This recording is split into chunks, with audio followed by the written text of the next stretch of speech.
Hello, everybody. I'm JP Hervis, and I'm joined by the managing partner of the Haggard Law Firm, Michael Haggard. And in today's episode, we're going to continue to talk about drowning prevention. And our guest today is Adam Kaczmarski, who's the executive director of the National Drowning Prevention Alliance. And Adam, thank you so much for joining us. And I think first things first, if you could explain to us what the NDPA does and kind of the scope of great work that you guys do.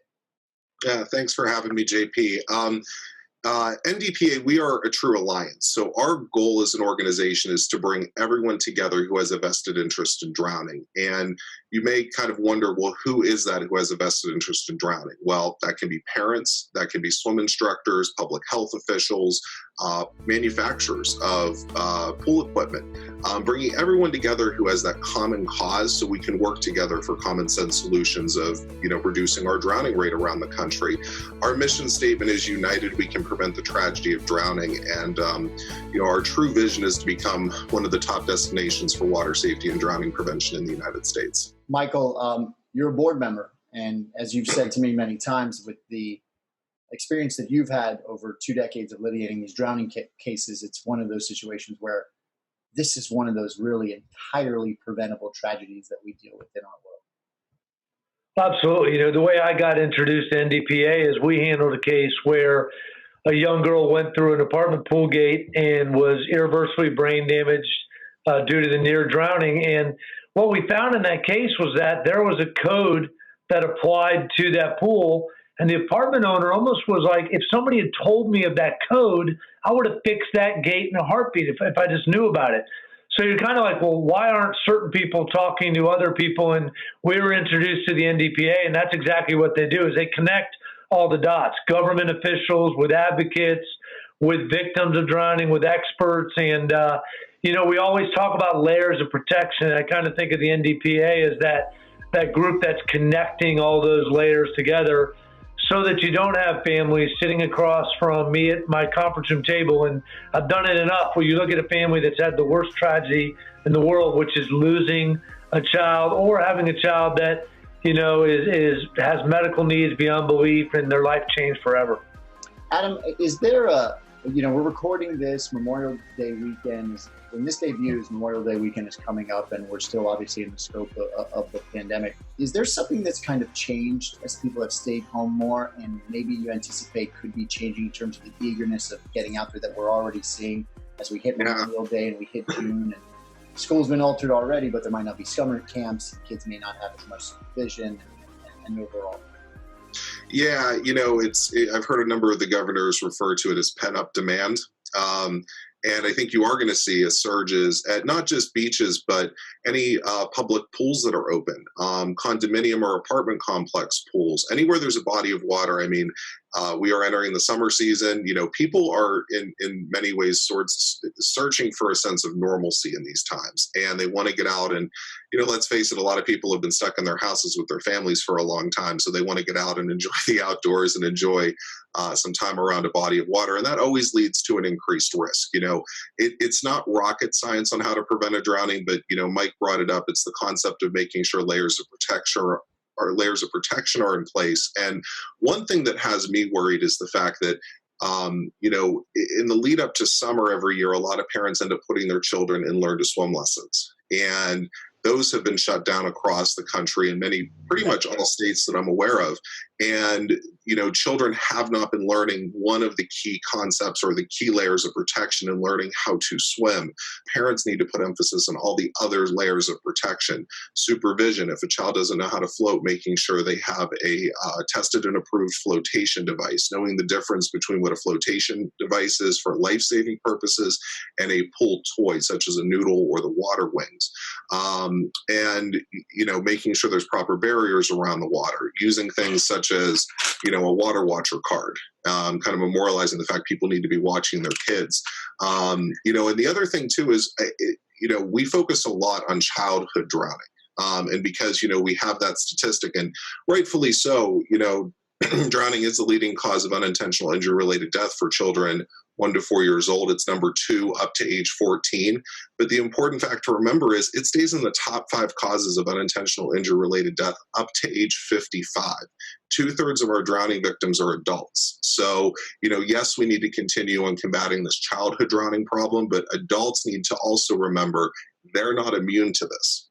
And Michael, with all of that, and as you know, here on these episodes of this program we've been putting together, it's about the impact that the coronavirus is not only having now, but what we foresee moving forward. So when we're looking at the civil side of things, if we're looking at the legal side of things, I ask this question every time, and it's worth it again, especially after hearing what Adam just said. Is there an enhanced responsibility for those public pools and apartment complexes and hotels and even folks that rent boats out to certain folks when hotels open back up and those kind of things? Is there a new propensity of demand for what the responsibility is going to be for those kind of entities when it comes to civil justice? Well, I think, Adam brought up a great point. You're getting ready for summer, so what are people doing? They're trying to get their kids to learn how to swim, and really any time of year. And all that has been suspended. Not only that, but think about apartment complexes. Their maintenance of their pools has been suspended really everywhere. So, are those gates repaired? They're probably right now, if you go to a bunch of apartment complexes across the country that their pools aren't supposed to be open, probably got a bicycle lock around them. Okay, nobody's looking at the self-latching gates and the self-closing gates. How are the life rings?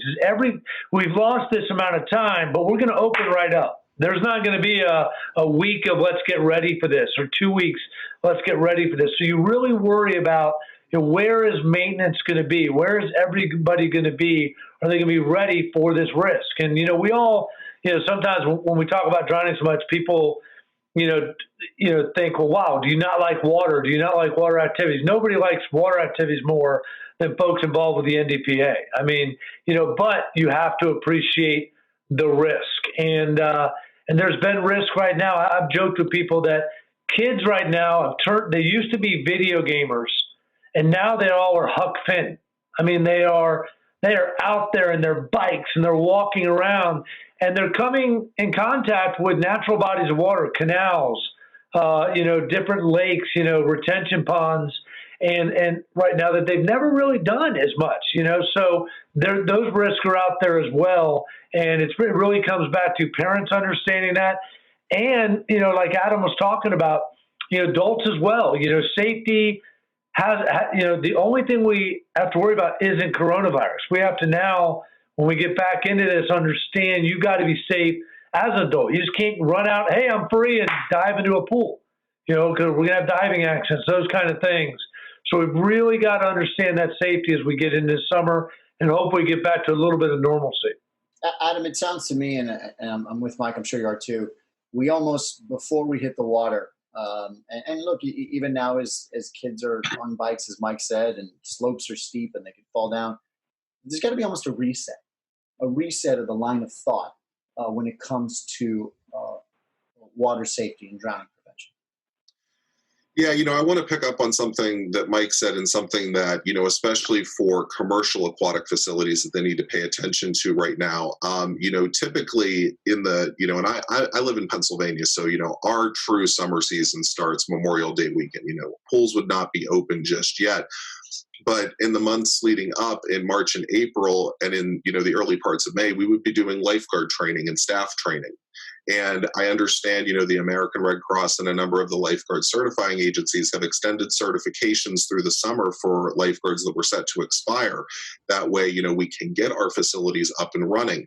But one thing that I want to remind commercial facility operators about is the fact that you still need to do your pre-season training. You still need to get these lifeguards who may have not been practicing their lifeguarding skills, their rescue skills.